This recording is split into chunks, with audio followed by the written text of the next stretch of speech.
Okay, good evening, ladies and gentlemen in the audience and in TV land. This is the regular meeting, Thursday, February 4th, 2016, the City of Morro Bay's Harbor Advisory Board. Welcome. And we have a quorum. I think the only person that is not here is the Morro Bay Fishing Association seat. I believe everyone is fishing.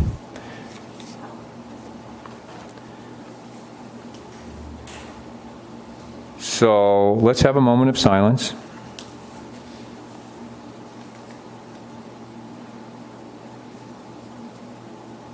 And Jean, could you lead us for the Pledge of Allegiance, please?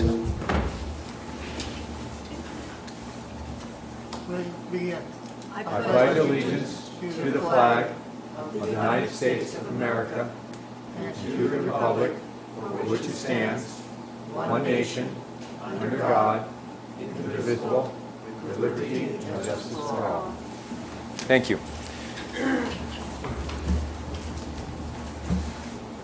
Okay, this is the time when we have announcements from the board here. Jean, I noticed that you have something quite interesting to share with us tonight. Good evening. This is show and tell tonight. I've been inspecting moorings and for about 40 years, and I've seen things come and go. In the last 6 months, I've seen this sponge show up. And it's kind of a weird, tough kind of sponge there. And normally on the growth of the chains in the moorings, the top 5 or 6 or maybe 8 feet of the chain have muscles and little things growing on them. But over the last 6 months, this stuff has been showing up, and it encapsulates all of those muscles up on the top water column. And not only there, but also down on the very bottom, where we see clumps of this stuff. And what it does is it covers over the tops of the mussels, and the mussels actually die. And I had a biologist look at it. There's a big, long Latin name, but I'm not going to pronounce that. But it's a sponge, and it's native to Baja California. It's a subtropical species. So it's here. That's all I can tell you. So is there any impact, adverse or plus, for it seems to be getting on all the boat bottoms and things like that, and it's pretty tough. I mean, it's a pretty good sponge. So maybe there's some money in here. I don't know. Is it edible? I haven't tried it. I noticed. Are there mussels underneath? Yeah, there's some mussels underneath here buried. I noticed that when I hauled my boat out this past weekend that it had partially occluded through-hull intake. Yes. And because it adheres to, so I would suggest people consider the through holes and also engine cooling. It's not a quagga. No, it's not striped either. But our bay is alive, and it's changing all the time. Thank you, Gene. Thank you. So, voters, beware. Lynn? No, I have nothing. I have nothing. Neil? Nope. Dana? We have comments at the end, too. Nope. Yeah, just a little report on the movement of the Maritime Museum. Their kiosks and vessels that you see out there now, the rollover boat, Coast Guard rollover boat, and the rescue sub, those are all going to be moving to their new locations about 60 feet away. So that should be happening really soon. Just wanted to update that. What's the update on the facility, the building? Actually, Chris Parker, our local architect, he's designed a building, and there's another gentleman, his name's Ross, I can't remember his last name, is doing the engineering on the building, and so that'll be coming, down the pike, probably 6-8 months down the road, I would think, because it's still got to go to the city. And then also on the moving of the boats, I didn't mention was Myers Drilling is actually going to do the crane work. This is all volunteer work that everybody's supplying for the nonprofit Central Coast Maritime Museum. Thank you, Dana. Ron? There is a unique Epicurean opportunity on Saturday afternoon, and I forgot to bring the sponges. No, I forgot. Maybe side dish. I forgot to bring the announcement, but I see somebody in the audience who might be able to help me. Lori? What am I talking about? I was texting, I'm sorry. The albacore tacos and how to order them? I confess, I was texting my boss, okay? Not the one at home, the one I work for.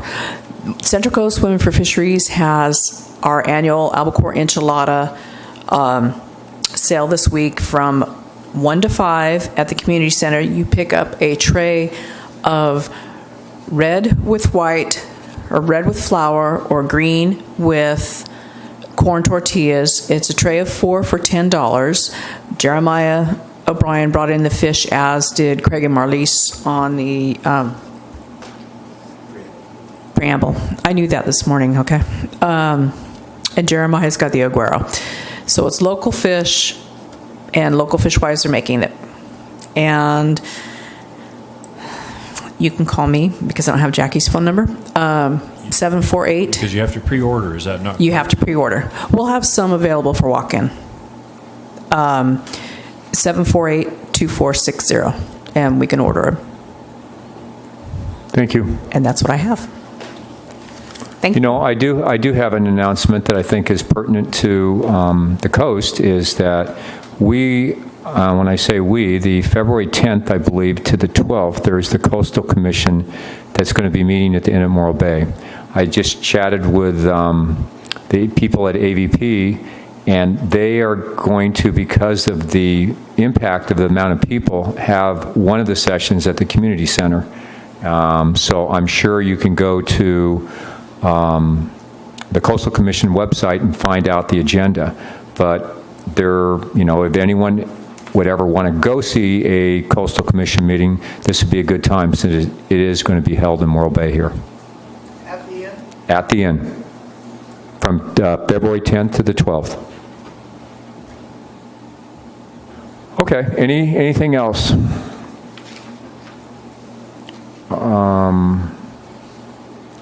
So the next thing here is public comment. I see some people in the audience. Is there anyone who'd like to have public comment? No? Lori? I'm really not stalking you.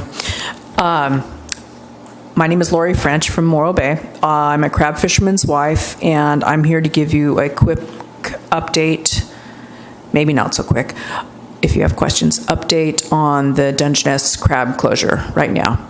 A little background, if you don't know, we were closed in mid-November. It's been an unprecedented move by the California Department of Public Health and California Department of Fish and Wildlife that caught us off guard, to say politely. I don't know the date. I think it was last month. The Fish and Wildlife opened Piedras Blancas South for commercial rock crab and sport rock crab. They also opened the Dungeness Sport, I'm emphasizing sport, Dungeness from Piedras Blancas South. The current numbers that we have going on from port to port, some just came out today. Bodega Bay, the action number to close is 30 parts per million. Human beings don't start getting sick until 300 parts per million, which is based off a test of 1987 from Prince Edward Island in Canada, where people ate contaminated mussels. The people that ate them, trying to say this nicely, were elderly and had pre-existing conditions, severe pre-existing conditions, 2 of which died. And those gentlemen that died, and I'm not making light of this at all, okay, I really am not, ate almost a pound of mussel meat at that time. That's what the study is based off, mussels versus crab. So that's what this whole closure is based on, and I can provide you the study if you're interested in it, just not right this second. Anyways, so the newest testings, some of them just came out this morning. Bodega Bay had 2 crab out of a sample of 6. Most of these samples are 6 that tested at 34 parts per million. The state action level is 30 parts per million. They also had one area that tested close. Half Moon Bay is clean. Monterey is clean. Crescent City had 2 crab that tested at 35 parts per million. North Crescent City is clean. Trinidad, this came out this morning, had 1 crab that tested at 31 parts per million, and Trinidad South is clean. Crescent City has tested clean. Fort Bragg had 3 out of 6 crab that tested between 4.5 and 75 parts per million, 57 parts per million. Morro Bay is tested clean. Santa Barbara has, lucky Santa Barbara, they have almost 3 pages of testing. The rest of us have like little bits. Santa Barbara has remained clean for quite a while. So we're right on the bubble, please God, please, of opening. We hope. It takes another test. All the areas in the state have to test clean, and they have to test clean 2 weeks consecutively. So we're hoping for some decent weather so guys up north can get out and get the crab to test. There's one lab in the entire state that is taking the crab for testing. So that's been a little point of discontent, if you can imagine. We would like to stress at this time that there has been no illness reported from eating Dungeness crab. None whatsoever. This is a preemptive move by the state that just happened to take a whole industry out of business for a while. At this time, well, since the closure, there has been no relief for the commercial fishermen. Most commercial fishermen do not qualify for unemployment, which led Central Coast Women for Fisheries to set up a disaster fund on GoFundMe. To date, we've sent out about $5,500 in $100 gift cards to fishermen from Morro Bay up to Crescent City, just trying to alleviate some of the need. It's pretty drastic, and it's pretty scary because fishermen don't qualify for unemployment, and those that do have run out of unemployment. There is no backup. Food stamps say you can't go. I have a couple of gentlemen that I sent them to Salvation Army, and Salvation Army told them to go find a job. That has been suggested numerous times, that we sell our boats and go get a job. But we're trying to tell people that our jobs are our life. Not that we don't view fishing as a job. It is our life. The boats are part of the family. And if you had a bad year, would you shut your door? But if you had a bad year, more than likely there would be resources to back you up. That being said, the GoFundMe page is the Crabbers Emergency Relief Fund. Currently, we have a waiting list of people that have asked for money that we don't have money for right now. Checks can also be sent to the Central Coast Women for Fisheries at 785 Quintana Road, Box 106, Morro Bay. Do you need the zip code? 93442. Again, that's 785 Quintana Road, Box 106. Currently, Bodega Bay, Spud Point Marina has been, I would say, the crown jewel in this whole mess. The people of Bodega and Spud Point have gotten together. The Harbor Department started it. Eric, I'm looking at you. Sorry. The Harbor Department started it. They started collecting for the crews. Bodega is a little bit different because it's more isolated, and many crews live on the boats. They started getting gift cards for their crews, so their crews had something to eat. Then they turned the laundry room in Bodega Bay, which is kind of a social room, there's a little library, and guys hang out there sort of. They turned that into a food bank. Now they're planning a concert with Les Claypool, I think his name is. And they have also forgiven 2 months of slip rent for the crab fishermen. That would be January and February right now. I would like to suggest that Morro Bay follow suit. Other harbors that have forgiven slip rent or are in the process of it are San Francisco, Half Moon Bay, Fort Bragg. I don't know about Crescent City. I haven't talked to them yet. We are asking that Morro Bay consider giving the crabbers, I think there's only 5 or 6 in Morro Bay. I've also asked Avila, I sent Avila the same message, to forgive some slip rents for a couple months to give us a little bit of relief. And also an exemption for landings in 2005, 2016. I know ourselves personally, our langosta, we didn't fish salmon this summer because it was a horrible salmon season. So the landings we usually have are not there. And then the plan was to take it and fish crab for a couple landings down here. And that hasn't happened, obviously. And we're not the only ones in this boat. If you have any questions, I can answer them. I know this is public talking, but... Yeah, Dana? Yeah, Lori, a couple of questions. When you were talking about this place has 1 crab that tested for that, is that like 1 out of so many? 1 crab out of 6. The tests... Okay. The guys are getting 6 crab for their test samples. And some harbors have a couple different test sites. Okay, another question is that the name of the relief fund is Crabber? The Crabbers Emergency Relief Fund on GoFundMe. I'm being tacky and asking for checks to be sent to Central Coast Women for Fisheries so we don't have to pay the GoFundMe 8%. We're sidestepping it. Okay, and one more question is your phone number for the enchiladas. I didn't quite get my pin out in time. Let me tell you right now, the SBA has it, Fish and Game has it, every reporter up and down the state has it, a lot of fishermen have it that I don't know have it. It's written on a bathroom wall someplace. It is 805-748-2460. Thank you very much. Okay, thank you very much. Thank you, Lori. Neil?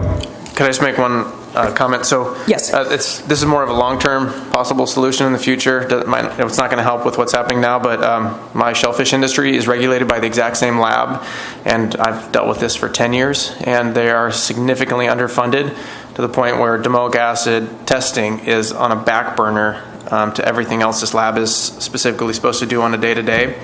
And I would recommend possibly sport crab, commercial crab, as a group or multiple groups joining with the shellfish industry and lobbying for lab support.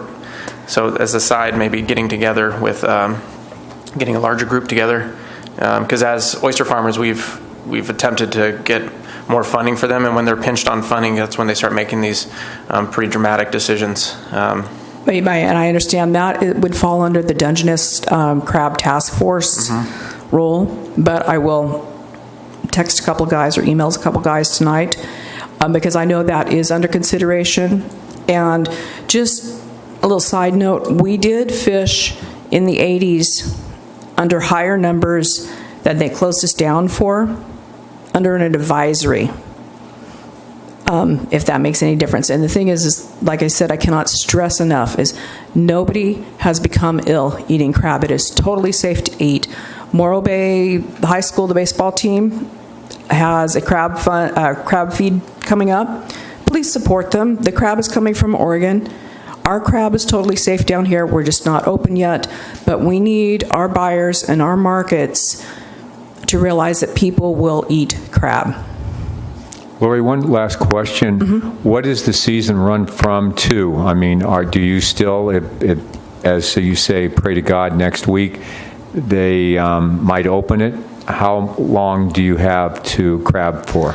Okay, the way crabbing works, because it's a little different than some of the other fisheries, because there's a live market and then a frozen market, and then there's a China market. The season opens November 15th, south of, I want to see Fort Bragg. And then north of Fort Bragg, it opens December 1st. This is all based on crab quality also. But those are usually pretty good dates. And it goes until June 30th. But crabbers make, I would say, 80% of their season between Thanksgiving and New Year's for the holidays. Because that's when it's burn and turn, and you're out there, you get the crab, you get him in, you turn around, and you get back out. I mean, you barely sleep. And that's the hot and heavy season. We've lost the Thanksgiving market, we've lost the Christmas market, we've lost the New Year's market, we've lost the Chinese New Year's market. We're missing the Super Bowl market. But the holiday period is, like I said, where we make 80% of our income for the year. You know, that's roughly, it differs from boat to boat. Most boats hang up their gear about February, March, as soon as the crabs start going into a molt. And there's some of us that are called scratchers where we hang out to the very end till June. So if it did open up tomorrow, I don't know what would happen, because this has never happened before. Right. Okay. Thank you, Lori. Okay, thank you very much. Okay, anyone else for public comment? Jeremiah, you have anything? Okay.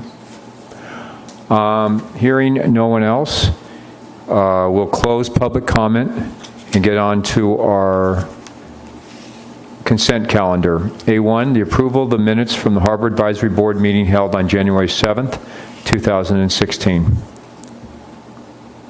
Everyone had a chance to look at that?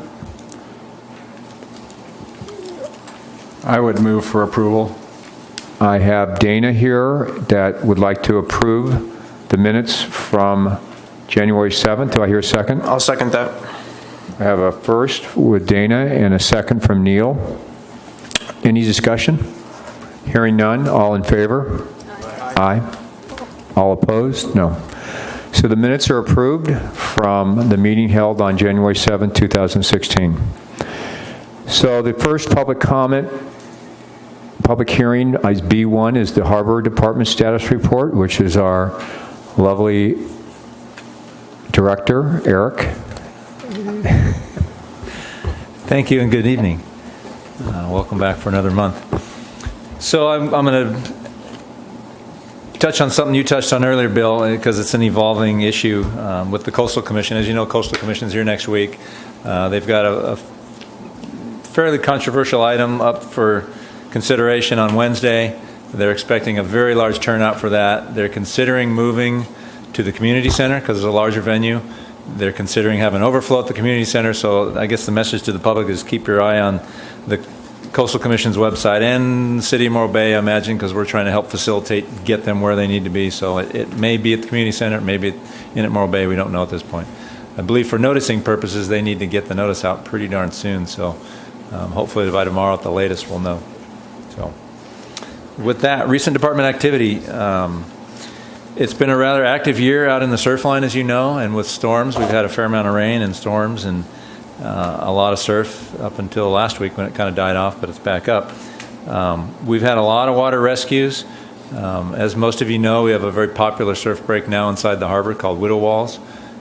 Widow as in it can make widows. It's a little sandbar inside of the North Jetty, very popular. It's well protected from northwest wind. When the swell is 18 and 20 feet on the outside, it's 6 to 8 feet on the inside. Great for kids, great for longboarders, great when it's stormy and windy and blowing out of the northwest. It can still be a good spot. The problem with it is now we've had so much scouring in there that it's a very fine line between sitting there in the lineup waiting for a wave to 6 to 8 knots of current sweeping by to pull you out the harbor entrance on an outgoing tide when the tide's going down to a minus. So we've had a number, probably at least a dozen over the last month or so, of folks that we've just snatched out of the jaws there that get pulled into that current and can't paddle against it. Either they're too young, too small, or too inexperienced, because it's a good short of this phenomena going on, it's normally a good place for people to learn to surf because it's well protected. But now it's gotten very dangerous, and I just want to caution the public that you need to be very cognizant of what's going on out there, especially when the tide's going out. Unfortunately, it's a low tide spot, so when the tide's going out to a negative in the afternoon is when it's best. But that also makes for the worst conditions. There's been times I've been out there myself personally, where the big swell's coming around the corner into the entrance, the ebb tide pushing against the swell coming in, and we've got 6 to 8 foot standing chop right there in the channel opposite the surf spot, and it gets dangerous for us to even try and get into. So just want to warn the public that it's a great place to surf, but it's also going to be a very dangerous place to surf, and people just need to spend a little time and be sure what the conditions are and what's going on before they go out. Related to that, and also in the status report at the end, there's a couple of photos with all these huge swells. Of course, it's very dramatic and beautiful to look at and observe, seeing these big waves come crashing in. As you can see from the photos in the staff report, a lot of people often get too close. Tides coming in, they may stand in an area that's dry. The old saw about previously dry areas may be swept without notice is so true, and we've responded already to a number of folks getting knocked down out there. Fortunately, knock on wood, we haven't had anybody swept out to sea. It's been a number of years since that has happened, but that jetty is no place to be when the surf is big and spectacular. You need to be back further, really back in the flat area behind. Unfortunately, it's not a good viewing because you can't see the ocean as well.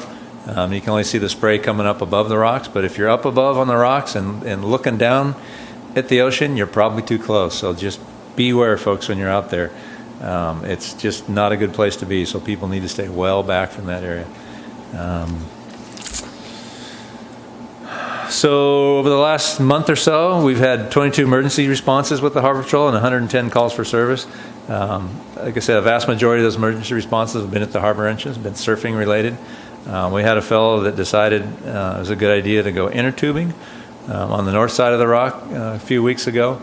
Got stuck in a recirculating current that was going around and around in circles. He claimed he didn't need to be rescued. We sent 2 swimmers in, a lifeguard and a fireman in to get him in, and had a very difficult time getting him out. So again, just beware of your skills, be cognizant of the conditions out there. Call the Harbor Department, call the Coast Guard to get an update on what conditions are, because we've got a pretty good idea what's going on. And just ample caution.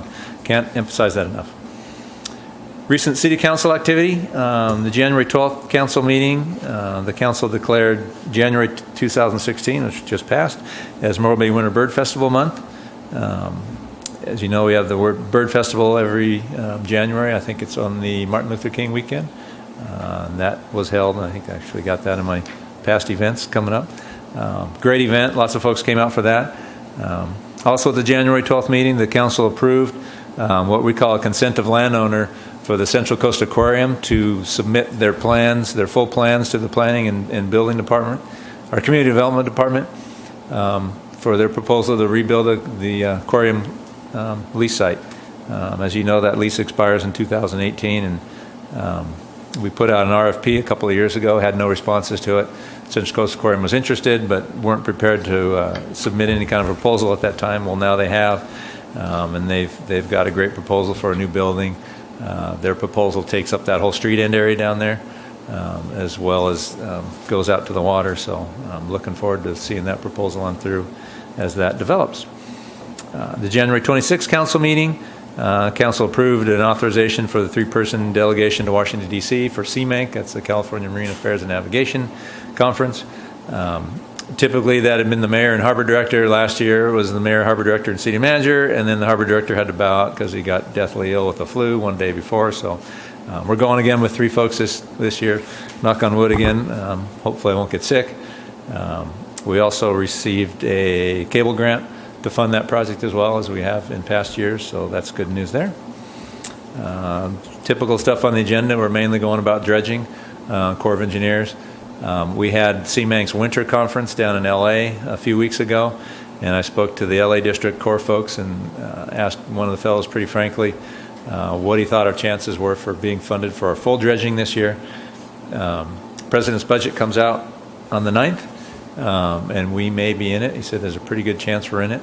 And then Corps' budget for last year, they got $40 million more in navigation maintenance projects than they requested, and the Corps' plan to spend that $40 million comes out on February 9th as well. So we've got two chances that we may get funded for the full harbor channel dredging as opposed just to the Aquina coming and doing the entrance. So we'll find that out hopefully on the 9th. So keep your fingers crossed. Also at the January 26th meeting, the council withdrew a consent of landowner issued back in 2014 for the proposal to rebuild lease site 8788, which is commonly known where Off the Hook Restaurant is, owned by B&L Flash, that's Violet League. The council further directed staff to work with a new lease development team, including the current leaseholders and one of their subtenants, to bring a new development proposal within 90 days back to them for consideration. So we'll be bringing that, working with those folks to get a proposal back to the council within that 90 days, which is about the end of April. In addition, in January, there was 2 study sessions where the City Council considered its objectives, the 2016-17 objectives to the goals, the 2-year adopted goals, which are already in place. There's 10 adopted goals. So the next study session, actually one study session was on the 12th, January 12th, the second was on the 26th. Council homed in on all those objectives and finalized them. We'll be working on, over the coming months, department heads will be working on the work plans. In other words, the things we are going to propose to implement those objectives, and then those will feed into the budget cycle as the council works into the budget cycle in the coming months. And so if an objective is money-based, we'll come up with a work plan, and the work plan says we do this, and then we go to the council to see if they want to fund that. So all kind of a closed loop to get all the objectives done. As you know, at the first objective study session, the boatyard was not on the objectives list as it was in the past. Marine Services Facility wasn't on there. I think that was an inadvertent drop.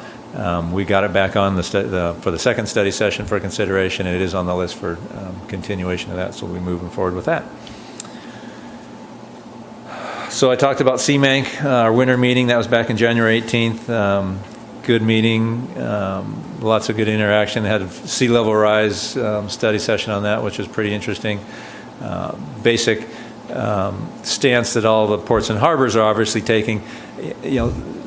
Coast-wide, the general reaction to sea level rise is what's commonly called managed retreat. You start moving infrastructure and things off the coast and doing things and not building critical infrastructure on the coast where it's going to be affected. With a harbor, that's hard to do. You can't move a harbor. It's pretty much where it is. So really, the harbor is just going to have to be raised up, really, to deal with it. So most of the guidance documentation talks about managed retreat. Can't do that in the harbor, so we're working on strategies harbors are all working on strategies to try and figure out how we're going to deal with sea level rise. One good thing, I guess, that comes from it may require less dredging because the water will be deeper, but it means higher pilings, higher seawalls, whatnot to cope with that. Upcoming events, February 22nd to the 24th, K38, that's the company that does our jet ski rescue training, has for over a decade now. They're going to be back here in Morro Bay. We're sending 2 of our reserve officers, a couple of lifeguards, and some Morro Bay personnel to that. That's always great training. We also try and put our folks that are already qualified to do that back in it for some recurrent training. Shawnee Ladio is the person that owns that company. She's great in accommodating our folks and getting them involved and getting us some good updated training. And we've needed it a couple times already. Some days, unfortunately, have been so large to the point that we've made the conscious decision, and when we have days like that we won't even take a jet ski out. It's just too big. And there's been days where the Coast Guard's really been hampered on what they can do due to the size of it. They, as I reported, I think in last meeting, or might have been meeting before, Coast Guard has implemented a safety zone at our harbor entrance where they now do have the authority. The local station has the authority to close the harbor entrance and deny access from boats coming or going. Fortunately, they haven't had to enforce it in a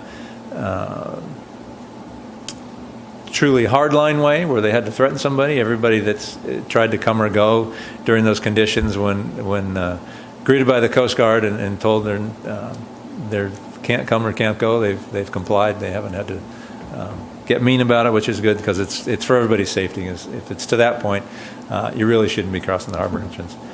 And I'll go back to the safety message. There's been a number of folks that have come with their little inflatable skiffs or paddle boards, stand-up paddle boards, and they want to come around the Target Rock area. On some of these days where the tide is going out to a negative or going to a really low in the afternoon, so much sand has been pulled off of the little beach at the south side of the rock and other areas in the channel, and really pinched off that point where the inner groin jetty is, the real skinny point at the harbor mouth, or at the harbor entrance inside. The current just gets ripping through there. It's probably flowing 6, 7, 8 knots. And there's been times when folks, they kind of get caught up in those narrows and just trying to look at the harbor entrance from a distance, and it's just no place to be. So folks need to be aware of that. With that, the one attachment I attached to the staff report is Resolution 7915, which includes the City Council Work Plan Development. Resolution 7915 was passed back in December by the City Council to do a couple different things. One was to establish their calendar for 2016 with the study sessions and budget setting and advisory bodies and all the different things that are going on, joint meetings. But it was also to establish an advisory board work plan process, really defining a process by which the council wishes to route its goals and objectives and hopes, dreams, and desires to the different advisory bodies, the Public Works Advisory Body, Advisory Board, Harbor, and whatnot. And so this newly defined process starts with the council setting their goals and objectives, which they're doing every 2 years. We'll have 2-year goals and objectives. And then staff will develop the work plans, as I said. So we've gone through the goals. Objectives are looked at every year, goals every 2 years. New objectives were just established for 2016, 2017.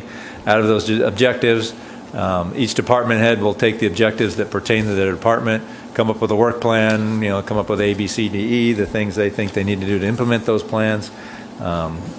Those work plans, once finalized by the departments and through the city manager, will be routed to the advisory body. So we'll be seeing sometime this spring our work plans, the things we intend to do to implement the city council's goals and objectives, and the advisory bodies will have the input to the council.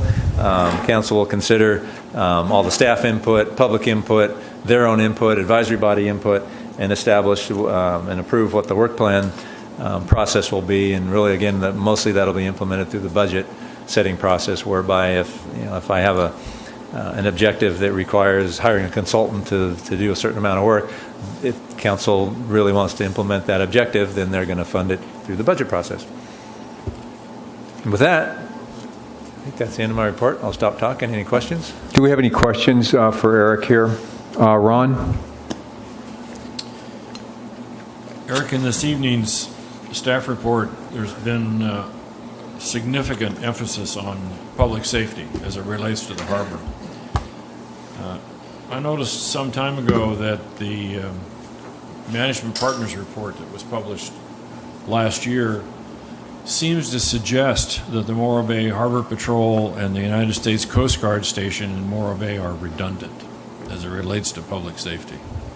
At least that's my interpretation of a sentence in the report. Could you help us understand, please, what public safety activities that the Coast Guard, in your experience, will involve themselves with inside the harbor, and what they would like to leave to the Morro Bay Harbor Patrol? So any true boating emergency, they're going to respond to, whether that's inside the harbor or outside the harbor. It does vary depending on their staffing and their station chief and what their own goals and objectives are. Generally, they'll leave stuff inside the harbor to us if it's, unless it's a typical emergency inside the harbor is an overturned kayaker.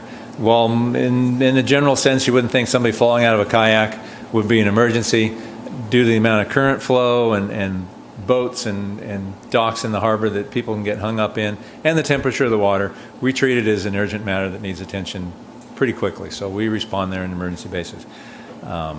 Typically, those sorts of things, Coast Guard isn't going to respond to.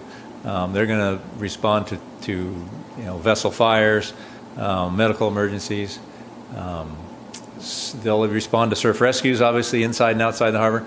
They have a limit to how far in the surf they can get by the nature of their boats, where we have more ability to get inside the surf with our jet skis. So while yes, there's some redundancy, there's also a lot of complementary efforts that go on that where we can't operate, they can, and where they can't operate, we can, inside the harbor. And then local knowledge is probably the biggest factor. They rotate out every 4 years, sometimes 2 or 3, depending on promotions and whatnot. So they, unfortunately, and it's no fault of their own, they can't never get the true local knowledge that we have of decades of being here. So oftentimes, and most times, in an emergency, out on the water, it's location, location, location. Where is it? If you've got a GPS location, great. If you've got a geographical name location, great for us because we know what they all are. But Coast Guard, they rely on us for those sorts of things. So, yes, there's redundancy, but I'd say there's more complementary things than redundant things. Neil? I'm sorry, Dana? Yeah, I have a couple. First, a comment just on what you were just talking about. The local knowledge. I mean, we're talking about officers in the Harbor Patrol that started out in junior guards, became lifeguards, then became Harbor Patrolmen. And like you said, the Coast Guard rotates out all the time.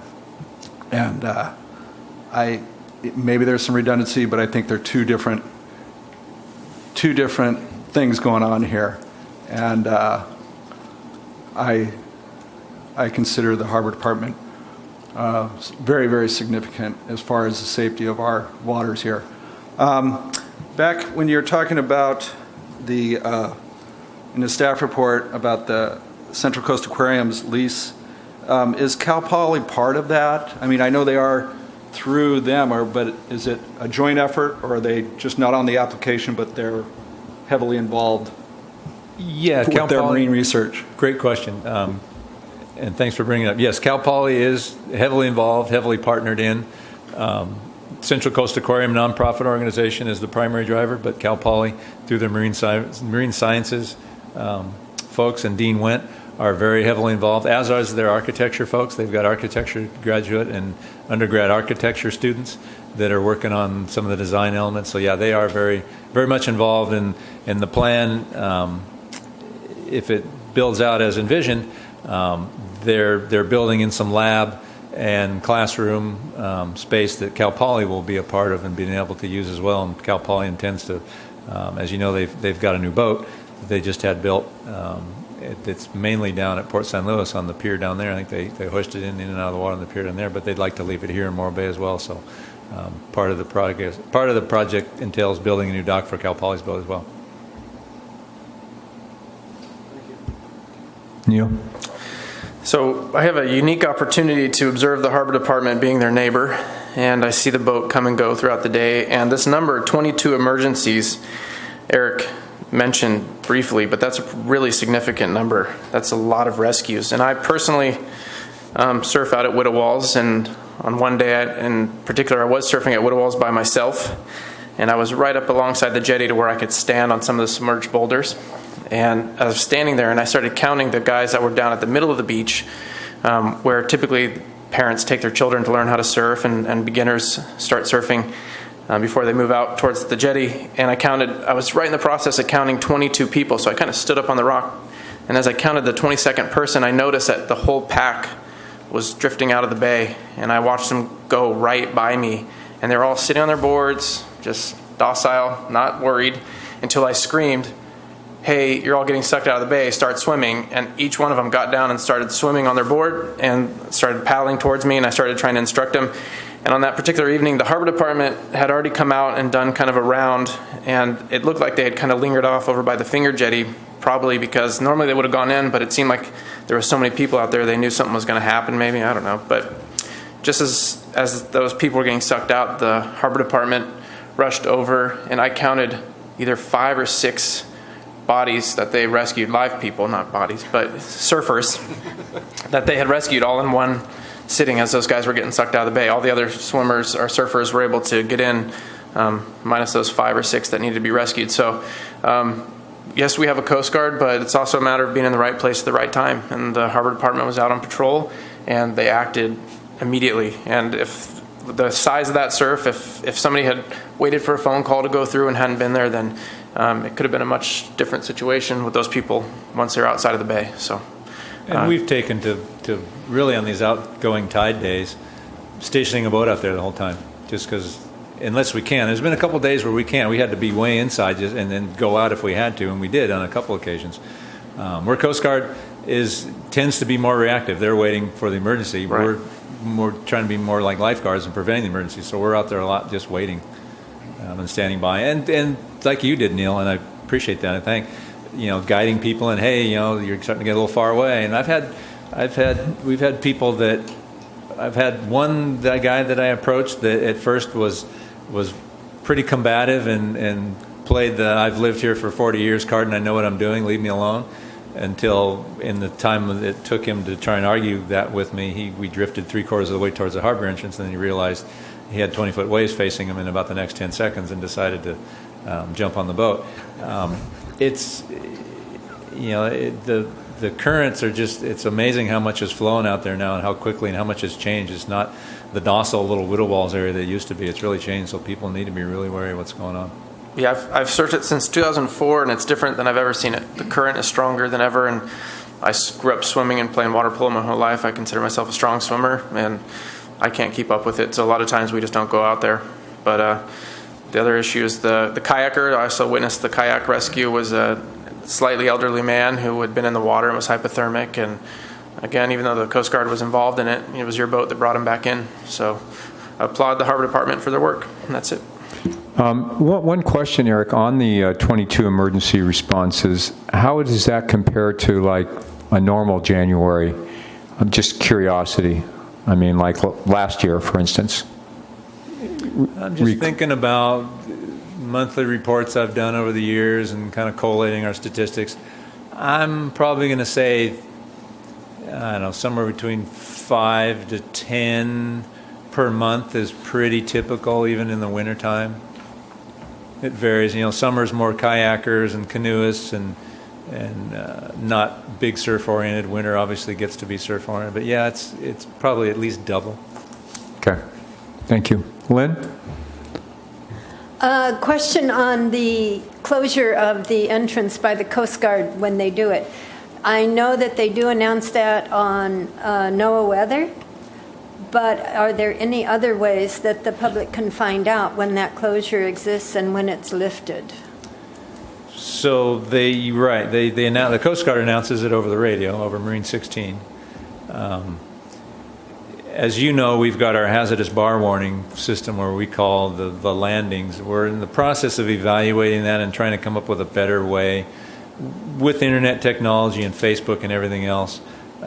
Coast Guard, I won't swear to it, but I would probably guess, and if they don't, I'll suggest it to them. They have a pretty active Facebook page where they're putting public safety and rescue and other things on there.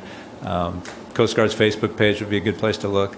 I don't know if they're doing Twitter tweets or not, but we're looking at other options to come up with a more automated or electronic way, or a texting or some sort of web-based way to get the word out better on that.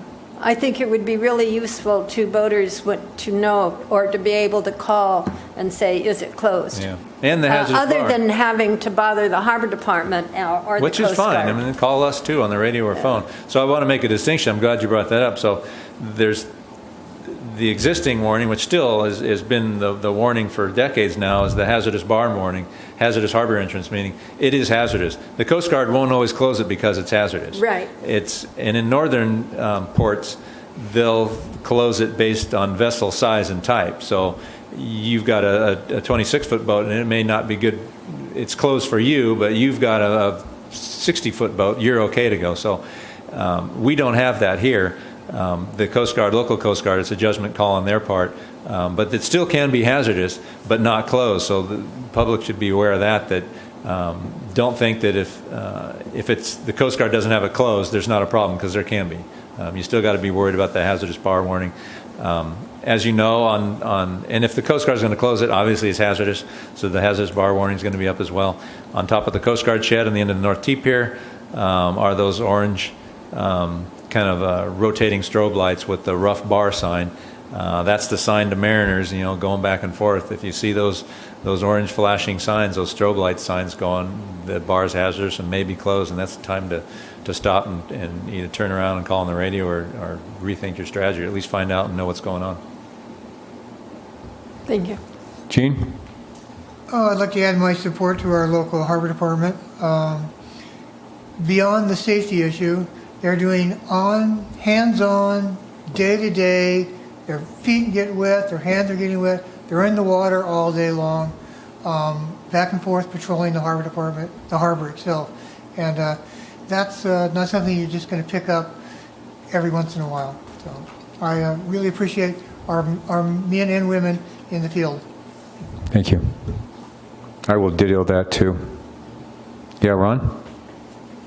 I'd like to pile back on the redundancy issue just for a second. Anybody who thinks to themselves, well, we have a Coast Guard station here and we have a harbor patrol here, and maybe we could just cut back on the harbor patrol and let the Coast Guard take care of it because that's federal money.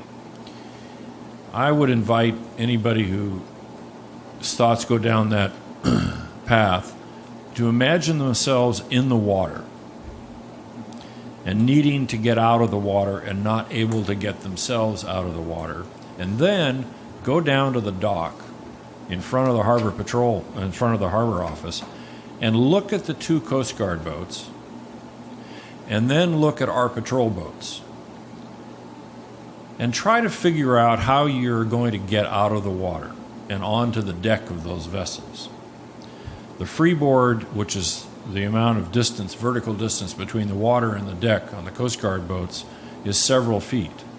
The harbor patrol boats are purpose-built, designed and built to be able to roll you right into the deck.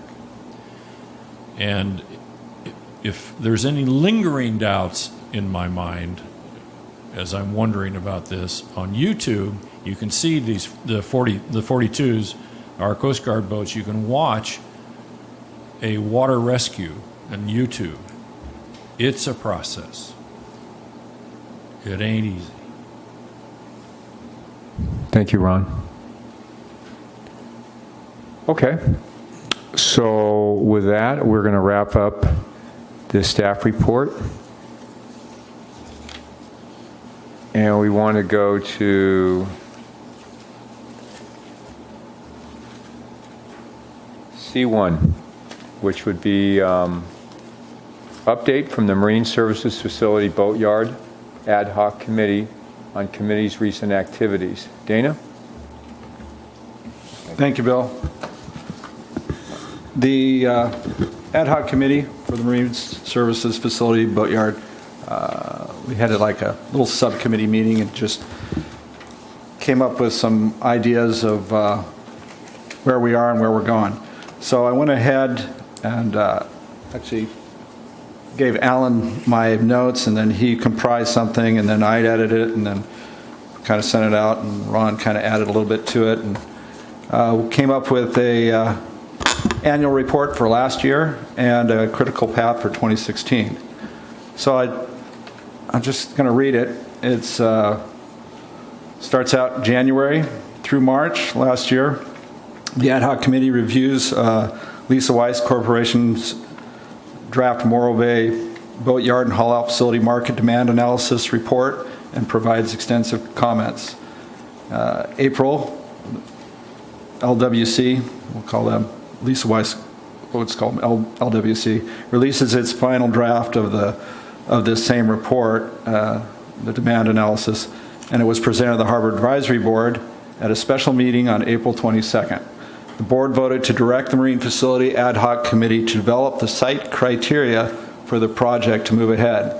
In June, the Ad Hoc Committee provided the Harbor Advisory Board with its site criteria for the proposed project and recommends that the board recommend that the City Council apply those site criteria in the very near future to identifying and committing planning activities to a boatyard site, additionally recommending that the site be the Triangle Lot recently acquired by the city from Dynegy. The Harbor Advisory Board voted to make the recommendation.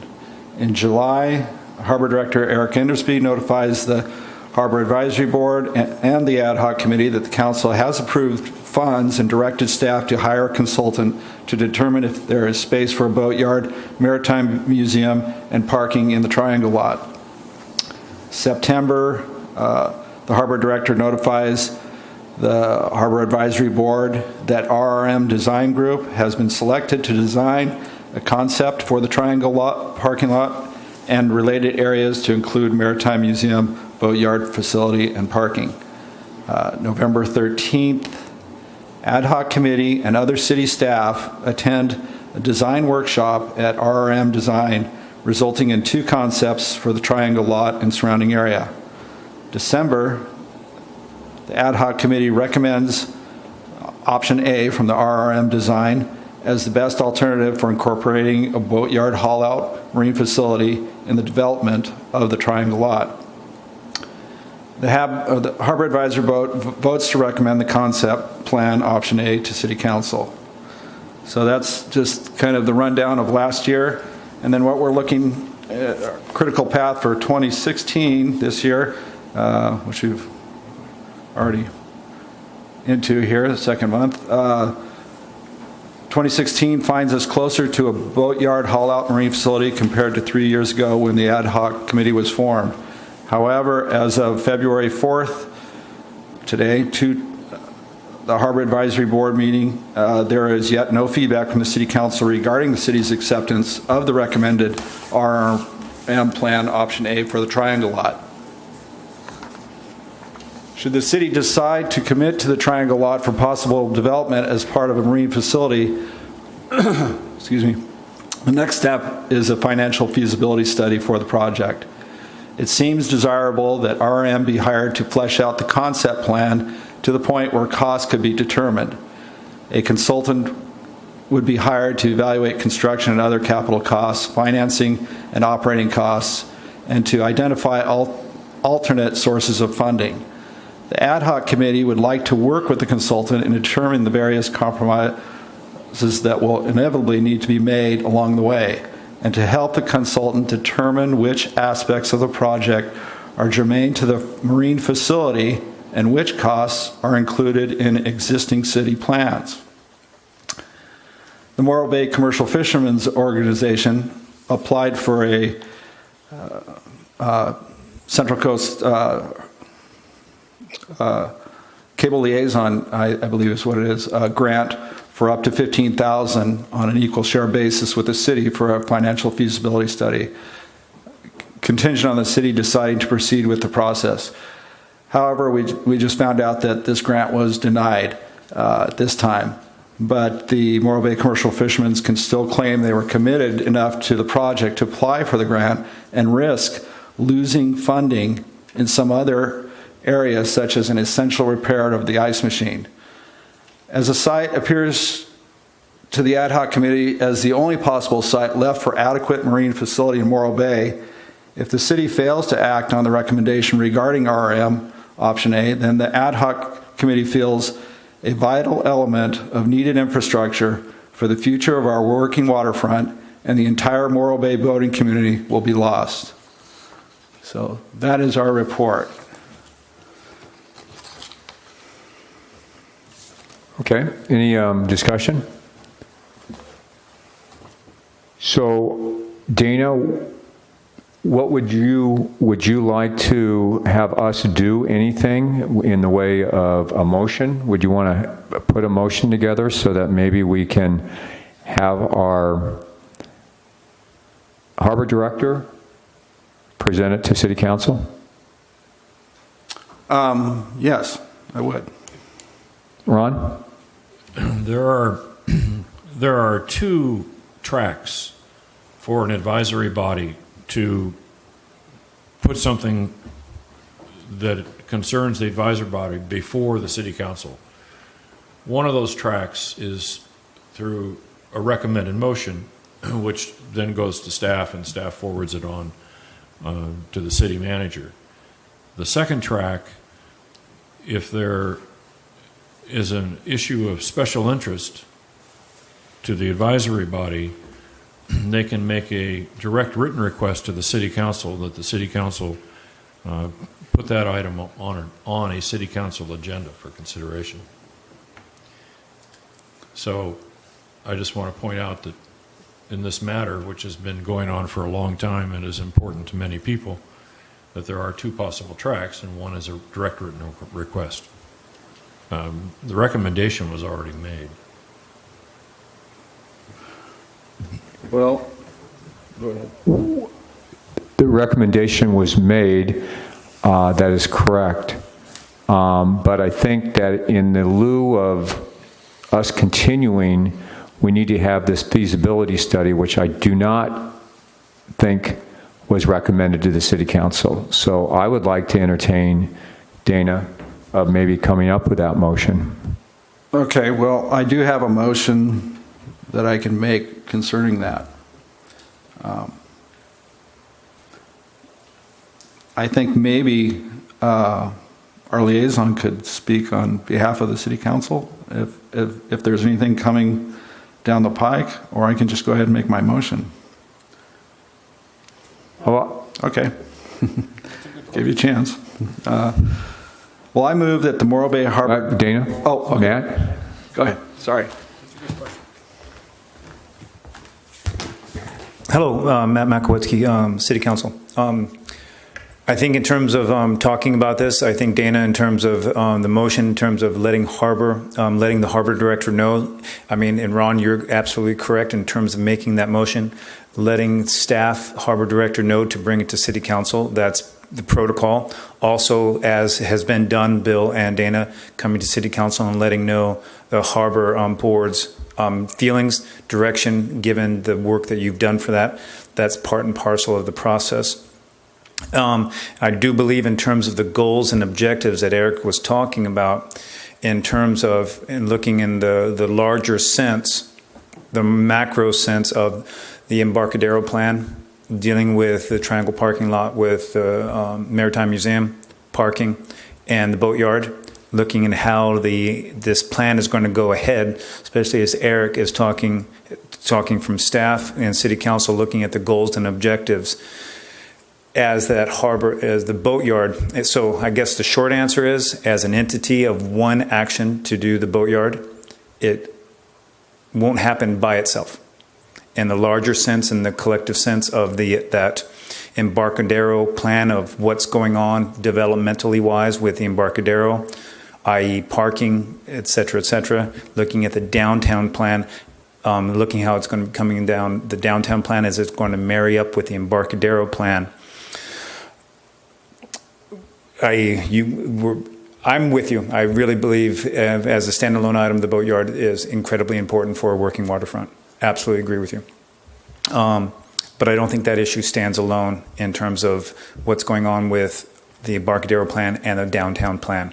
I bring up the idea of the old breakers to D'Estacio's building with the parking down below and the parking below above on Market Street. Thinking in the larger sense of how to serve the Embarcadero, the business interest and the boating interest on the Embarcadero.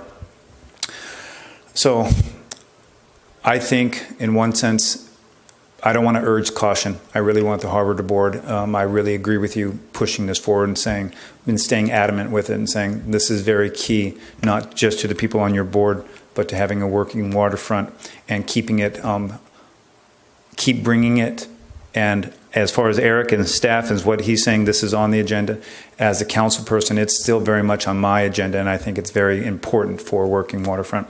So I'm sorry to take so much of your time. There's no easy, short answer, except to keep pushing it. Well, one of the things that, I was at the goals and objective session, and I brought up the Marine Service Facility. And the city manager stated, in a sense, that we need to have a feasibility study, period. So what I would like to have the Harbor Advisory Board is try to get onto the city council's agenda as our next step in the macro plan of the Embarcadero. Is it feasible to build it and operate it? If we wait until the full macro study is already done, I think we need that piece of the puzzle. I agree with you, Bill. And in terms of that being, how would you say, project ready? That's all. Okay, so speaking with you right now, I totally agree with you. Okay, so that's what I would like to see us do today, Dana. Is you make a motion, we have Eric bring it to the city council and try to get it on the agenda, that we issue an RFP to do a feasibility study on the building and operating of the Marine Service Facility in the Triangle Lot. Is that a motion? I have one right here. Well, I would like to see you make one. Okay, just before you do, I'd like to make a comment. I went to the goals and objectives also, and I brought that up right off the bat. I was there at the 4 o'clock time slot, and I looked and I said, I don't see this on your goals and objectives. I know it's been on there for some years, and having to say that and then go on about where we've gone and where we're, what we've done and speak my piece there. I just find it kind of interesting that we are an advisory board chosen, appointed by the city council, and yet we have to keep coming back saying the same thing over and over. And it's just kind of like they're not hearing it. And then we have staff kind of going another way. I mean, the city manager is in staff, not the harbor director.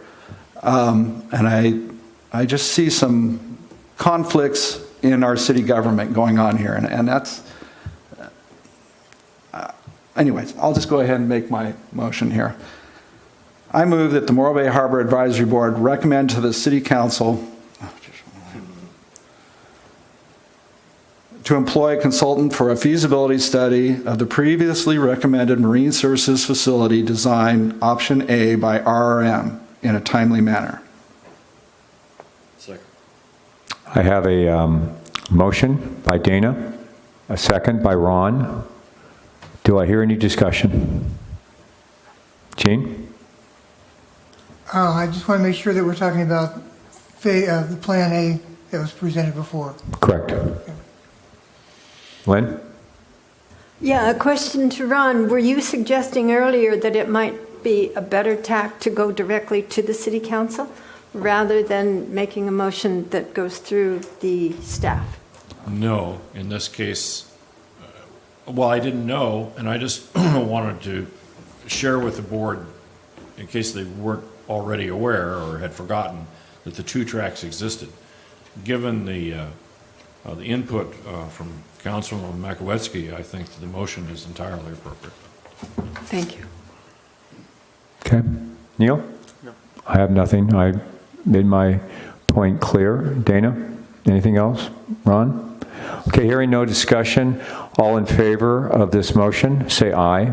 Aye. Aye. All opposed? Nay. Gene? So noted. We have 5 ayes and 1 nay. So motion carries. Thank you very much, Dana. C2 is the update from the Finance and Budget Ad Hoc Committee on committee's recent activities. Neil? Thank you, Bill. So the ad hoc committee comprising of me, Bill, and Ron, we met with Eric on Tuesday, and we got an update as to the current status of the budget. Right now, they've just completed the mid-year review, and Eric shared with us his findings, and I'm going to leave out a lot of the figures that we went over just in general summary for now. The revenues actually look slightly better than previous years. A lot of the revenue doesn't come in till the end of the year due to the leases having to pay their gross sales at the end of the year. But right now, what can be accounted for in this increase is not something that should be expected to continue on an annual basis due to the weather, the large surf, and other conditions like our public comment period. We discussed the crab closure. A lot of boats have remained tied up, and slippage fees have increased, and mooring fees.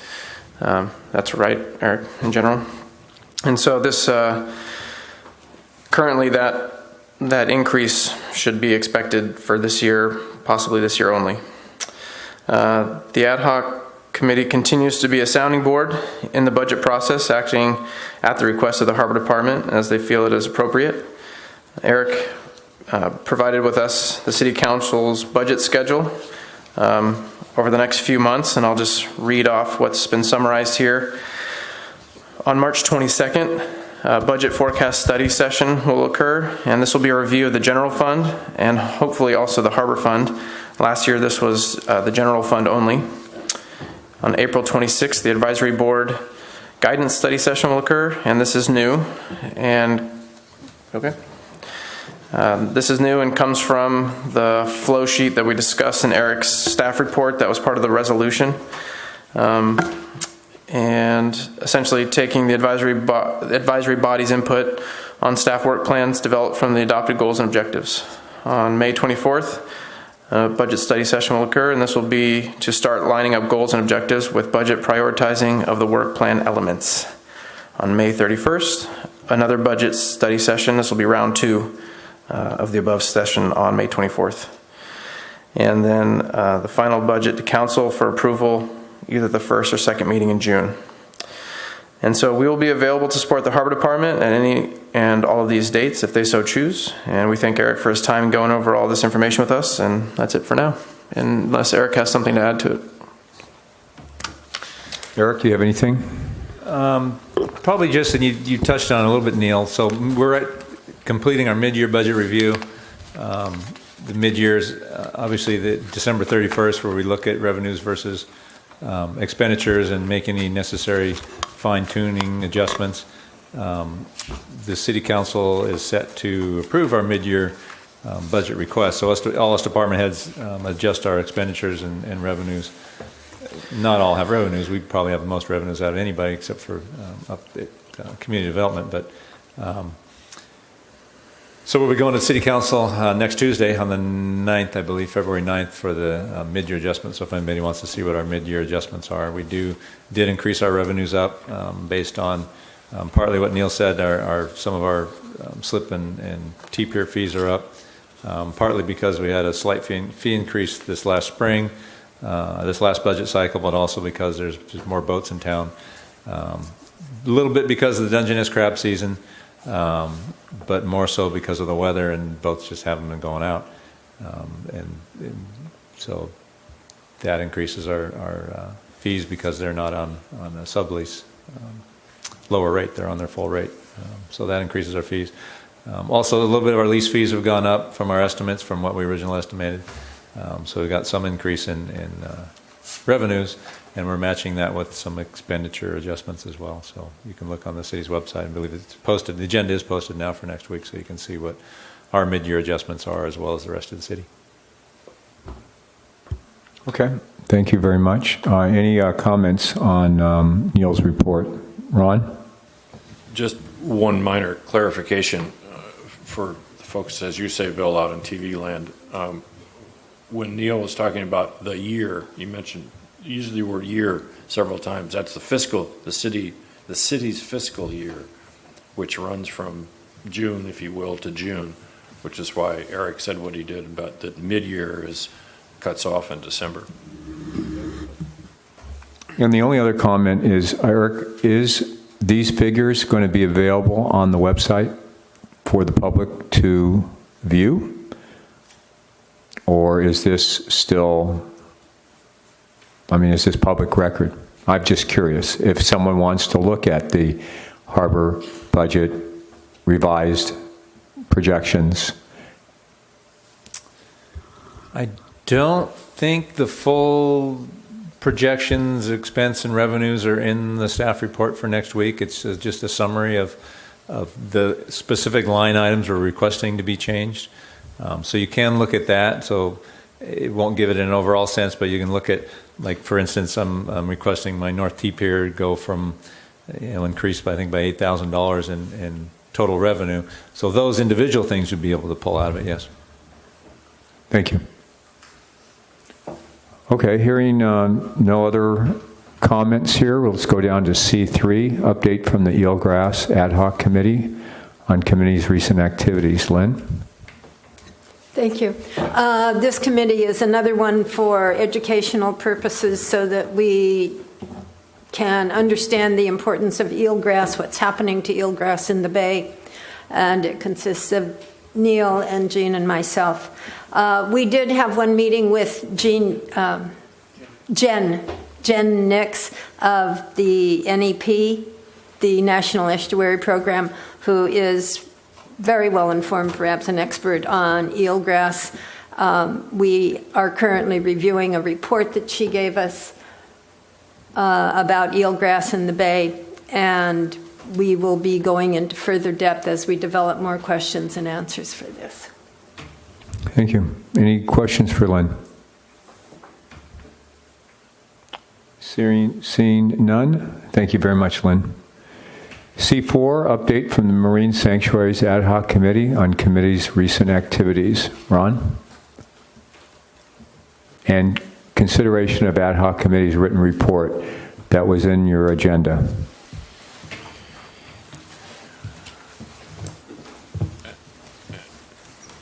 As we have previously informed the public, the committee was formed late in 2015 for the purposes of educating itself, and hence the Harbor Advisory Board that it serves, and hence the City Council that's served by the Harbor Advisory Board, about the National Marine Sanctuaries Act as amended by Congress in 2000, and what that might mean for a marine sanctuary, any marine sanctuary, to be established off the coast of Morro Bay.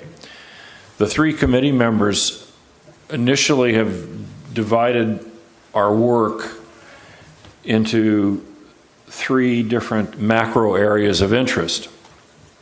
Bill is working on economic aspects. Alan Aldward is working on regulatory aspects, and I'm working on what we call local control aspects. Local control might be city, county, so it's not just Morro Bay, because there are more government entities potentially impacted by a marine sanctuary than just Morro Bay.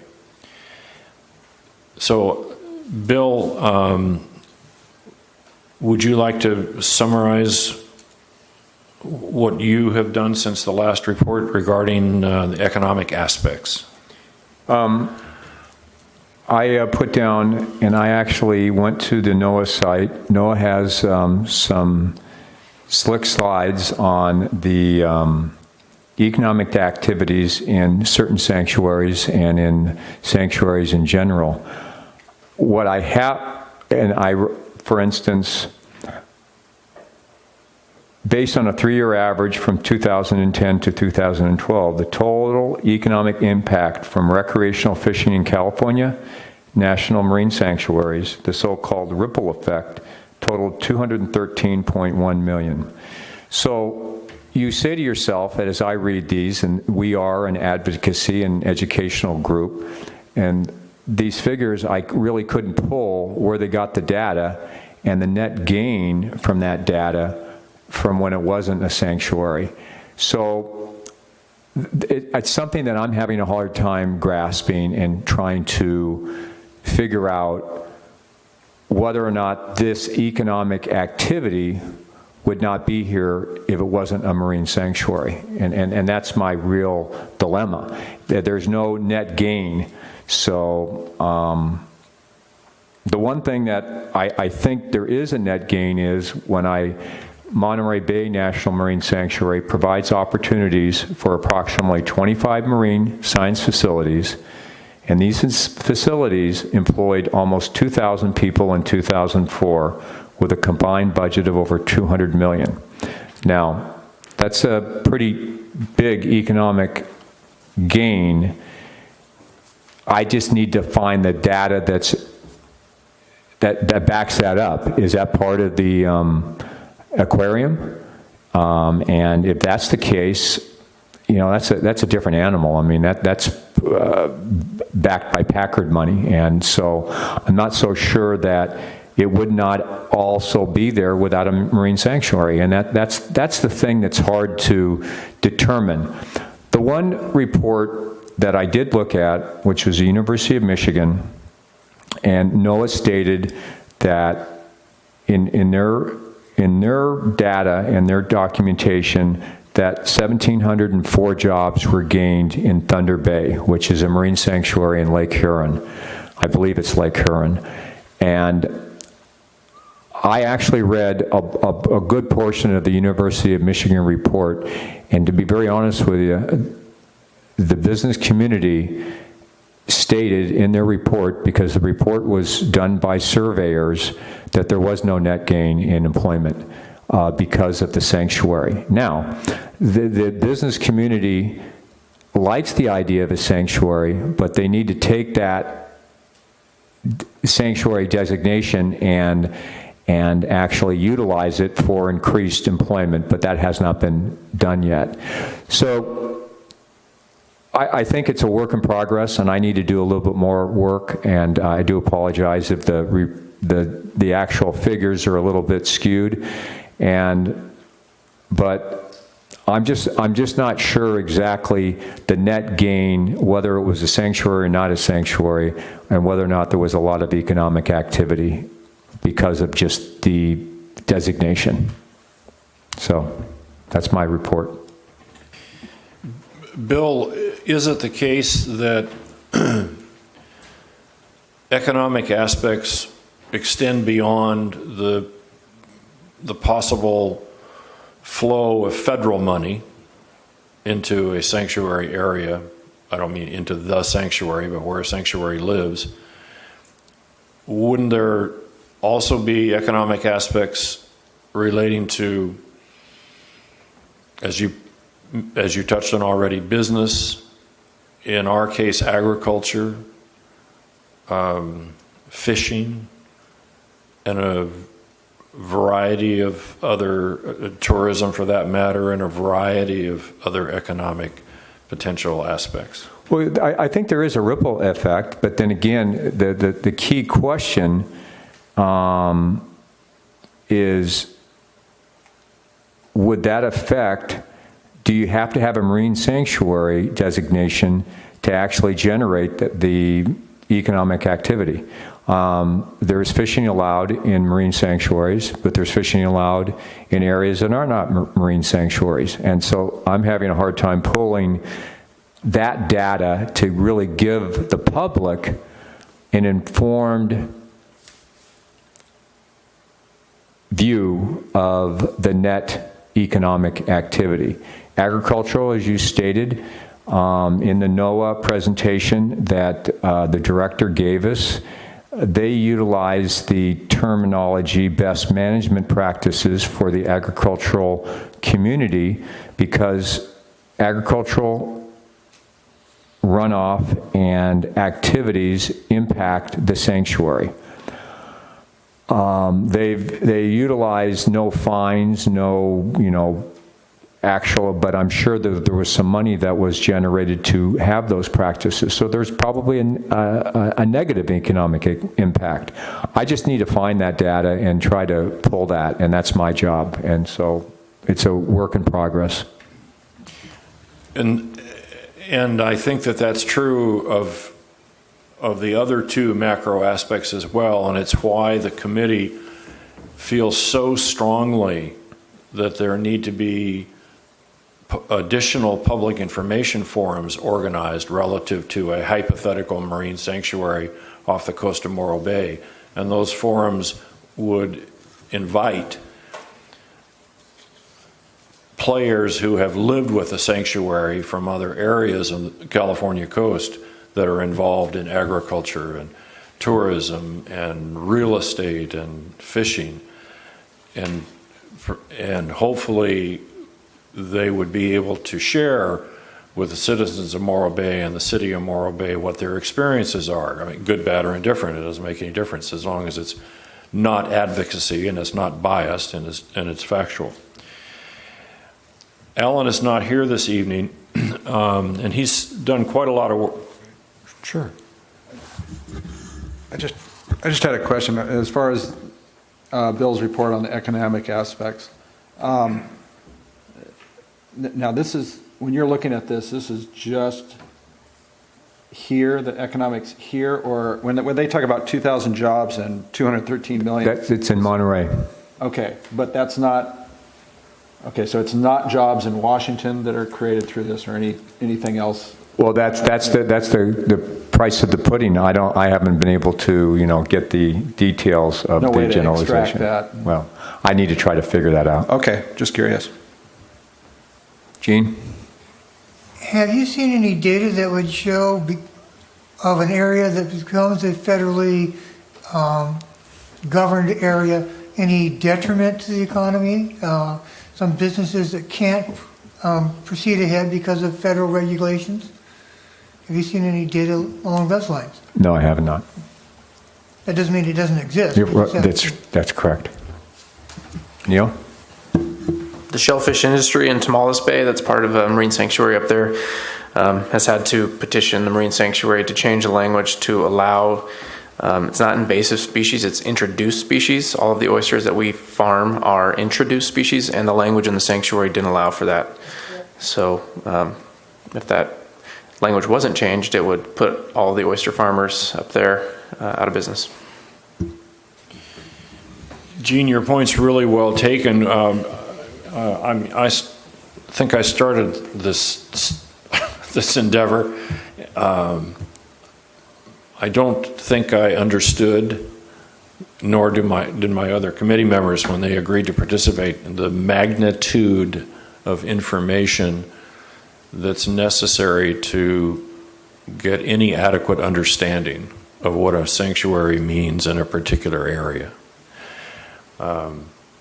So we recognize, we have some sense for how big the elephant is now, and we realize that we're chewing on one toenail on 1 foot right now, but I think we're pretty committed and we'll keep chewing.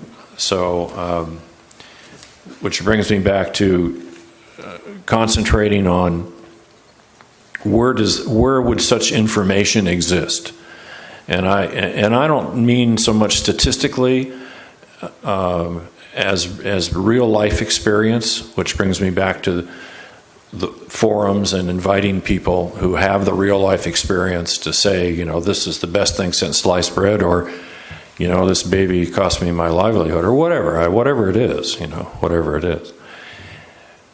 So Alan's part, he's been focusing on regulatory aspects. He's done a lot of work over the last month, and I think that for those who are interested in this topic, the best thing to do is to look at the Harbor Advisory Board agenda for this meeting and take a look at the committee's report, and most particularly the regulatory, quote, regulatory aspects, end quote, portion, because Alan starts laying some very important groundwork to understand how regulation work, or what powers what regulatory powers a sanctuary might have, irrespective of what it is. And he's done a nice job. He's got 3 pages here, so I would just invite people to, because he's not here, and I don't want to take the time to read it into the record. There's some really good foundational work here done by Alan. It is on our agenda that the public can go in and view it. It was included in the packet.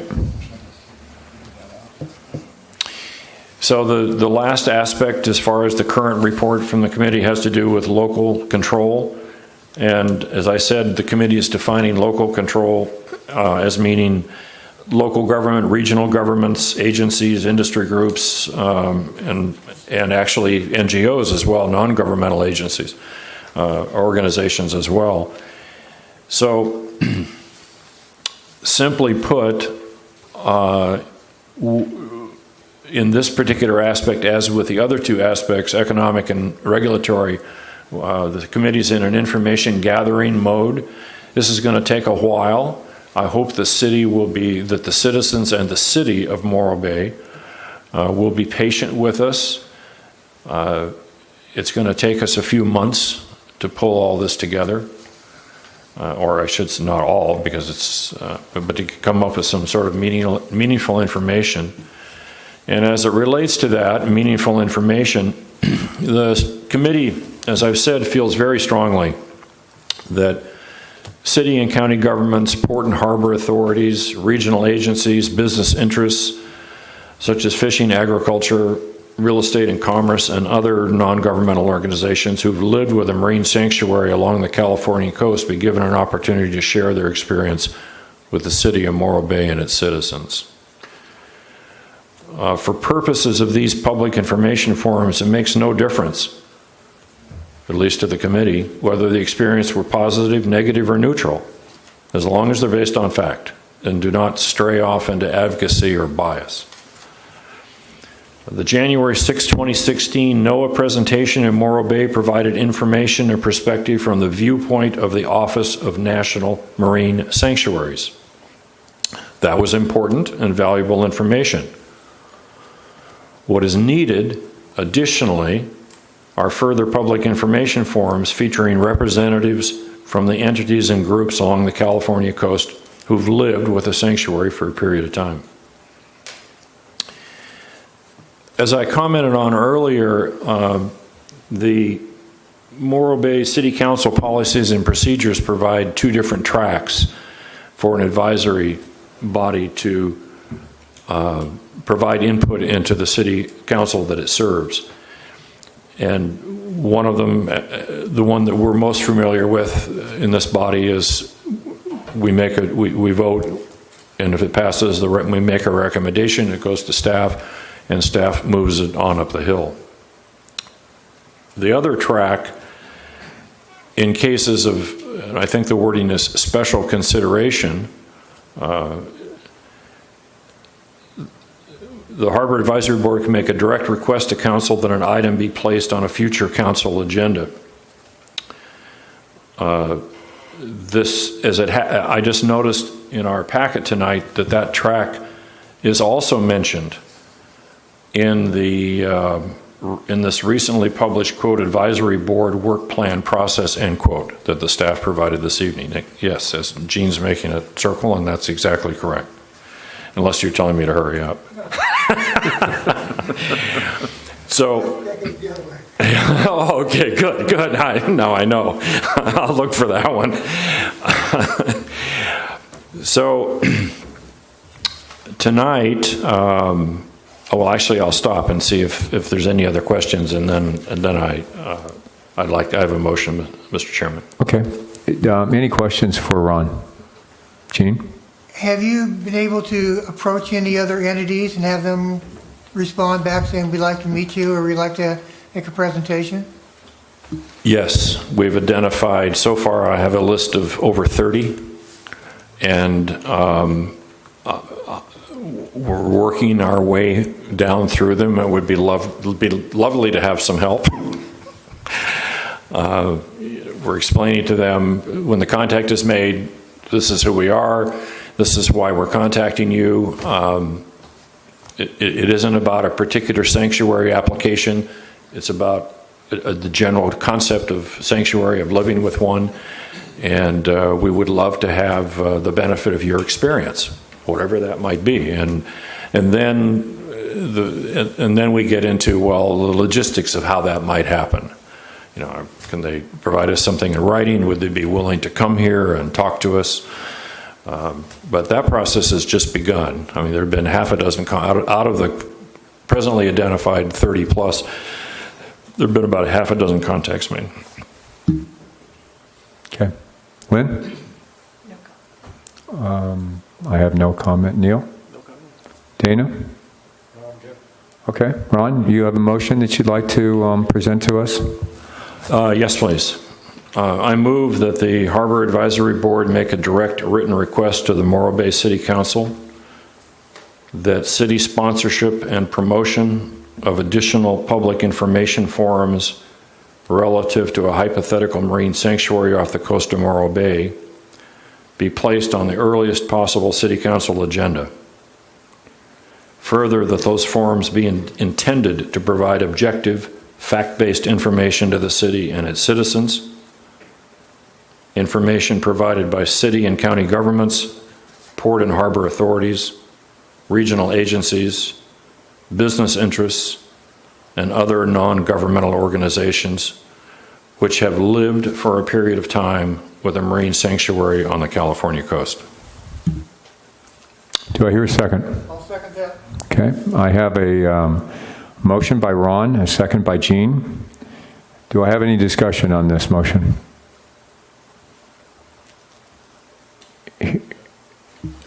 We've never, I think this is the first of such thing in my experience, and so if it passes, what I would propose, Mr. Chairman, is that the committee draft the request for your review. Okay. All right, so hearing no discussion or any other, oh, Dana, you have something? Well, I just have one question. There's been times where, you know, we've had those meetings here too. Is this something that we would do, or do you want to just, I mean, your motion is strictly to City Council at one of their meetings? No. This is. Oh, okay, so it could be, they could ask us to do it, or it would be up to them. The motion says that the city, not the City Council, that the city sponsor and promote additional public information forums, however that happens. Very good. Thank you. Okay, hearing no other comment, all in favor of the motion, say aye. Aye. All opposed? Hearing none, motion passes. So, Ron, if you could draft something, I can sign it, and then I can send it to you, Matt, and then that would be the direct conduit to get to the City Council. Okay? Thank you. Okay, so we've identified our business items, and now the declaration of future agenda items. One thing that as we go back in here regarding City Council bringing something to us, and we actually discussed it, and we had a second for a future agenda item, which was the hunting that you brought to us last time, Matt. And I've noticed that the hunting now is off your goals and objectives in the city. Is that correct? You came to us last meeting regarding us taking some public forums or some interest in learning about the hunting. And I had a discussion that the goals and objectives for the City Council now does not include the hunting regulations. Is that incorrect? I'm not going to say that it's correct or incorrect, but I will say this, Eric, in terms of, I think, was it last week or a couple weeks ago that you had the question and answer with Fish and Game over hunting in the Back Bay? We put together an informational session mainly for our rental and bay cruise boats, if that's the one you're referring to. That was more otter oriented. Okay. So we brought fishing game in and state parks to try and alleviate some of the issues we're having with otter interactions, but it wasn't back bay hunting related. Okay. This really came, I think, from previous council interest to potentially address this back bay hunting issue. There's some public comment that had been received. The Fish and Game Commission was getting ready to review upcoming regulations like they do every year, and the waterfowl track has a certain timeline which they do everything, and they'd received some public comment, and the council had expressed some interest in potentially having a topic agenda item just discussing the hunting issues in the back bay, and potentially the city council taking a position on the hunting regulations. It's since worked its way onto the objectives list for 16-17, but due to various factors, mainly probably the large number of objectives on that list, and all the other things going on that we're trying to accomplish, it was staff's recommendation that the city council not try to tackle that issue this year, and the council didn't insert it back onto the objectives. So. That was my point. So where does that leave us as an advisory board as something that I feel the citizens of Morro Bay are interested in learning the facts and figures? I've talked to a lot of people in the community, and they'd love to come to a forum about hunting and non-hunting. So I don't know if so as you direct us to do certain things, this has been taken off your goals and your objectives for 2016, 2017. Where does it lay us, and what should we do then? That's my real question. If I could make a suggestion, as an advisory board, I mean, a lot of times it's what the concepts that you're bringing up also, and vice versa. My suggestion is, because to me, the back bay hunting and fish and game situation, especially as it's connected with the birding interest in town, I think it's very vital that we get this together and have people understand the parameters. So I would be totally for the fish and game and the birding, the waterfowl birding world to come to the Harbor Advisory Board and explain all of those issues, and especially in terms of the back bay, understanding the various boundaries of state property and city property. And so there's a lot going on. I would totally be into having it come. I think the Harbor Advisory Board would be a perfect place for it to start. Okay, thank you. Yeah, as I say, we do have it on it right now, and that's why I brought it up. So are we looking for a presentation from Fish and Game to? Well, we have that in our future agenda items, but I knew that was taken off of the goals and objectives of the city council, so I wanted to have our liaison explain to me what that means, and what he's done is given us the opportunity that we can have a public forum if we want to. So two possible things to address with regard to the back bay hunting. One, and I think the original council interest was in the regulations themselves, in terms of should the regulation cease to allow it, should they change it, pro-hunting, con-hunting. It was that argument. This sounds like we're also talking just an informational forum. That's correct. To let everybody know. So two different things going. So I guess we need to, if we want to declare a new agenda item, if you want to have like an informational forum to get all the parties and interests and stakeholders in, and just for education's sake, versus pro-hunting, con-hunting, do we want to have that discussion? Well, I'm not so much, I don't think that at least I don't want to state pro or con. I mean, especially, I don't know if that's our issue here, really. I think we could. If we really want to, that's up to the board here. I was more interested in the educational aspect of it right now, to understand it, and is there any opportunity? I think the one opportunity is to at least not have hunting here during our Winter Bird Festival when the birders are all here, at least for that 5 days, is to see if they can cease and desist. I think that was one of the comments, at least to certain people here. So that speaks to the regulation side of it. That's correct. So, yeah. Yeah. So hey, it sounds like that maybe for a future agenda item, if we had a presentation, it's on our agenda, and the different parties can see that, then they can come make their comments, you know, before or after their presentation, depending on how it's laid out, the agenda one. But that would maybe cover a lot of the bases on what we're talking about. Yeah. Okay. You know, again, in our list of agenda items or future agenda items, that is on there. We only have 4 right now, so. Mr. Chairman? Yes, Ron.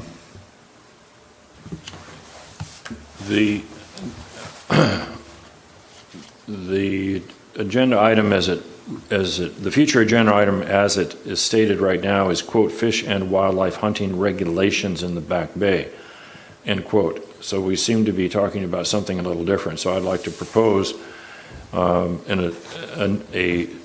another future agenda item, and that is a public information forum relative to the use of the Back Bay, to include such uses as hunting, birding, boating, and other. I'll second that. So now that discussion? Any discussion? This is like an informational form at our normal meeting, right? This is Yes, a special meeting. that's correct. Right. Yeah. And my thinking is, it's up to the board, but my thinking is that the Harbor Advisory Board would invite Fish and Game, would invite some birding organization, would invite some boating organization, perhaps the yacht club, or some kayaking organization or whatever, whoever the interested parties are. Sure, the Black Brant Group, and they would, and what I'm thinking is that they would be encouraged to talk about when they use the bay, and how they use the bay, and out of that might just come what Bill is targeted on, which is, okay, so maybe the child needs to get divided calendar-wise in the Back Bay. And I think that the point about that the city doesn't control all of the Back Bay is a really good point to be brought out as well. So but if we invite Fish and Game, then I think, and maybe have them do a little mapping for us, that would become self-evident. I think it's a tremendous asset to the community. I mean, I think people would be surprised, or is surprised, of the majority. I mean, I don't know about the majority. A lot of people don't even know we allow hunting in the Back Bay, believe it or not. You actually know one person, Greg Kaufman, that plays soccer with you. He's lived here. He's a banker. He didn't have any idea. So, now I'm not. Yeah, Neil. So I have an oyster farm in the Back Bay, and I've known about hunting for a long time. Yeah. And I know a lot of hunters, and so there's a lot of people who do. It's been a family tradition for decades. Right. So I think that it's something that the public would like to hear about, and I think it would be informative to have some knowledge and see where it comes out of. So I'd like to have a motion to. We have a motion, but I'd like to, I seconded the motion. Any more discussion? None. Okay, all in favor? Aye. All opposed? Thank you for. Okay, so is there any other future agenda items that anyone would like to discuss? Ron?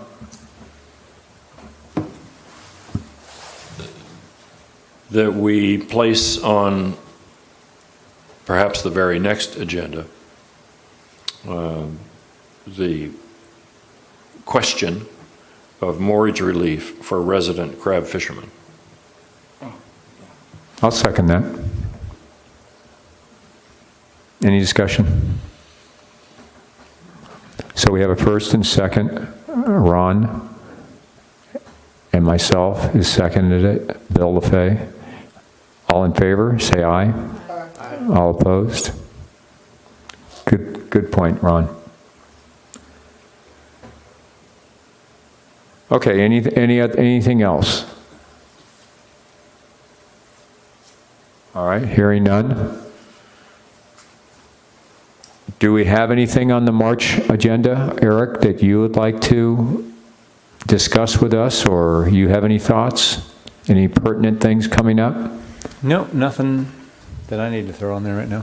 Well, you will provide us with a staff report from the February 9th budget on those two revenue streams for the Back Bay, right? Revenue stream. Revenue streams, you know, the 40 million extra dollars for the. Oh, for. Yeah. So, yeah, in status report, assuming the president comes out with his budget on time and Corps of Engineers has a work plan, yeah, we'll make sure we include that in the status report. We'll also have a status update on what the council does with the budget, mid-year budget adjustment, whether we'll be further along in our regular budget adjustment at that point, regular budget creation for the next year, yet to be seen. We may have something there, and we'll keep engaging the ad hoc committee. Did you email your contact in Alameda? Yes. Yeah. So there's really nothing to discuss there either? Okay. Not yet. Okay. So hearing no more, do I hear a motion to adjourn? So moved. Do I hear a second? Second. Dana? Lynn seconds it. Any discussion? Hearing none, all in favor? Aye. Thank you.